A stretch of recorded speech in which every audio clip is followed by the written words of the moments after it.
में अब बात करेंगे इजराइल पर हमास के आतंकी हमले की। दरअसल 200 दिन पूरे हो गए हैं और इजराइल के सैन्य हमलों के बीच गजा के 23 लाख नागरिकों को हर रोज खाने के लिए संघर्ष करना पड़ रहा है।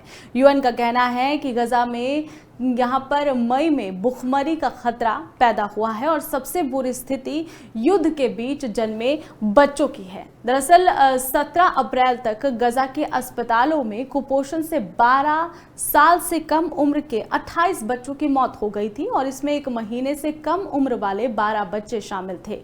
इजरायली हमले में अब तक 34,000 लोगों की मौत हो गई है, जबकि 77,000 से ज्यादा लोग घायल भी हुए हैं। मृतकों में सबसे ज्यादा संख्या 14,500 बच्चे शामिल है और हर घंटे में 15 बच्चे मारे जा रहे हैं, 15 लोग मारे जा रहे हैं। यह आंकड़ा सामने आ रहा है और इसमें 6 बच्चे शामिल हैं। दरअसल संयुक्त राष्ट्र के एक संगठन के एक वरिष्ठ सहायता अधिकारी ने ये चेतावनी दी है कि युद्धग्रस्त गजा की 1/4 आबादी अकाल की कगार पर है।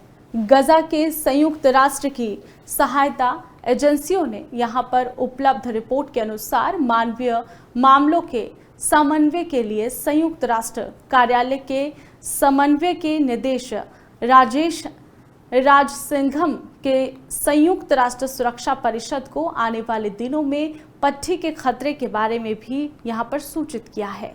इसी के साथ ही संयुक्त राष्ट्र के वरिष्ठ सहायता अधिकारियों ने सुरक्षा परिषद को सूचित किया है कि गजा पट्टी में लगभग 5,67,000 लोग भूख और अकाल का सामना कर रहे हैं। उन्होंने ये भी चेतावनी दी है कि यदि उचित कार्रवाई नहीं हुई तो यहाँ पर व्यापक अकाल जैसे हालात देखने पड़ सकते हैं। उन्होंने ये भी कहा है कि उत्तरी गजा में तो 2 साल से कम उम्र के हर 6 बच्चे में से एक गंभीर कुपोषण का शिकार है। अधिकारी ने कहा है कि फिलिस्तीनी इलाके के सभी 23 लाख लोग जीवित रहने के लिए बेहद आपात खाद्य सहायता पर निर्भर है। यानी कि यहाँ पर विश्व खाद्य कार्यक्रम WFP के उप कार्यकारी निदेशक कार्ल स्काउ ने 15 सदस्यीय परिषद को बताया है कि गजा में पर्याप्त मात्रा में महत्वपूर्ण खाद्य आपूर्ति लाने में असमर्थता के कारण अकाल का खतरा बढ़ गया है और पैकेट फूड ही फिलहाल जो है एक सहारा है वहां के लोगों के लिए। लेकिन कुपोषण देखा जा रहा है, उसके बावजूद भी डॉक्टर्स के यहाँ पर डॉक्टर्स को मरीजों के हाथ की नसें नहीं मिल रही हैं। एक रिपोर्ट आपको बताते हैं, 7 साल की यहाँ पर मोहनत अल नजर के परिवार को उत्तर गजा में विस्थापित होकर खान यूनिस में पनाह लेनी पड़ी और इसी के साथ ही कैंप में पैक फूड जो है वही उपलब्ध होता था। लेकिन इससे क्या हो रहा है कि ये बीमारी का खतरा बढ़ रहा है और अब अस्पताल में उन्हें भर्ती करवाया गया, जहां उन्हें खाना उन्होंने बिल्कुल बंद कर दिया है और दिन में वो सिर्फ 2 गिलास पानी पीते हैं, उसी पर जीवित है। उनका वजन आधा हो गया है और कंकाल दिखने लगा है। उनकी स्थिति ऐसी हो गई है कि उनके हाथ में अगर ड्रिप भी लगाई जा रही है वो भी नहीं मिल रही है और ऐसे में अब पैर की नस के जरिए ही लिक्विड चढ़ाया जा रहा है उन्हें। और आपको बता दें कि उन्होंने ये कहा है कि हमने ऐसे पहला केस देखा है इस तरीके का और ऐसा पहले कभी नहीं हुआ। इस तरीके के यहाँ पर सिर्फ ये पहला केस नहीं है, दर्जनों केस सामने आ रहे। गजा के बाल चिकित्सा डॉक्टर का कहना है कि गजा के हर घर में ऐसे बच्चे हैं जो कुपोषण की शिकार हो चुके हैं। और इसी के साथ ही उन्होंने ये भी कहा है कि 245 कैलोरी पर वो जीवित है, जबकि एक वयस्क जो व्यक्ति होता है उसे 1,600 से 3,000 कैलोरी चाहिए होती है। अल अक्सा फ्लड के खिलाफ इजराइल का ऑपरेशन सोर्स ऑफ आयरन क्या है, अब इस पर बात कर लेते हैं।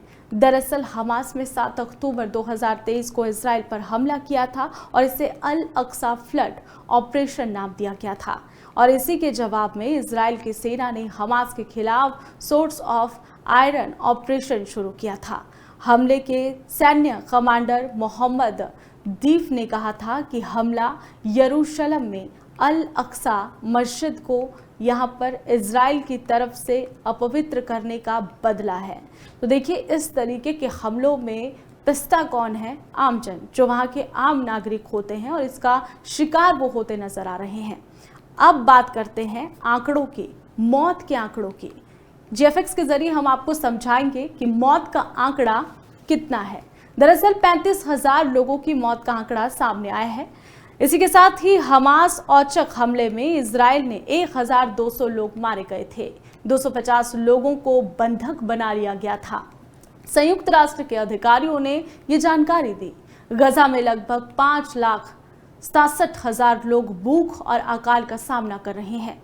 युद्ध में अब तक हजारों फिलिस्तीनी मारे गए हैं। संयुक्त राष्ट्र के अधिकारी ने यह भी कहा है कि अब WFP कर्मचारियों को जमीन पर जिन परिचालक स्थितियों का सामना करना पड़ रहा है वो लगभग असंभव ही है।